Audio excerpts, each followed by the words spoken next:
Selon le communiqué, la raison principale de ce refus sont les sanctions imposées par certaines institutions internationales visant à perturber les négociations. Par ailleurs, le mouvement rebelle affirme que ses positions sont constamment frappées depuis Kinshasa.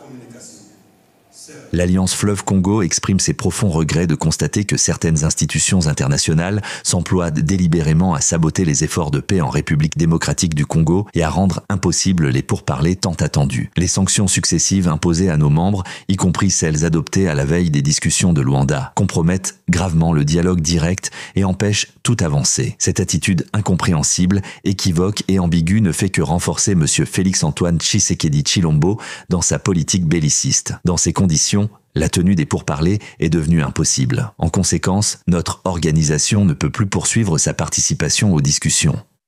Nous allons par ailleurs au chapitre de la crise qui se déroule à l'est de la République démocratique du Congo, l'une des plus graves du monde aujourd'hui, prendre des sanctions à l'encontre de 9 individus et d'une entité qui se sont rendus responsables de violations du droit international et du droit international humanitaire et qui par leurs actions ont contribué à l'escalade qui menace la région des Grands Lacs en Afrique d'un embrasement généralisé.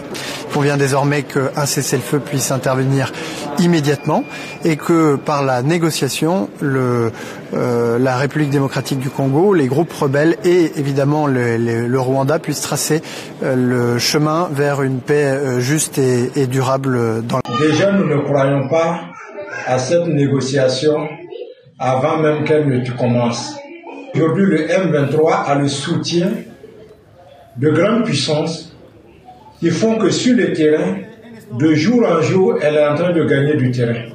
Donc aujourd'hui, le M23 est en situation, elle se sent en situation de force. Voilà, donc, il refuse d'aller sur la table de négociation. Donc ça veut dire que quoi? Ils vont continuer le combat et ils vont engranger encore des territoires pour ajouter aux territoires qu'ils ont.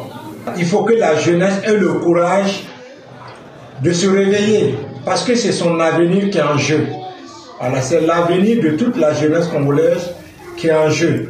Le président actuel, même s'il descend du pouvoir aujourd'hui, ce qu'il a amassé comme gain, même ses arrière-petits-enfants ne peuvent pas finir.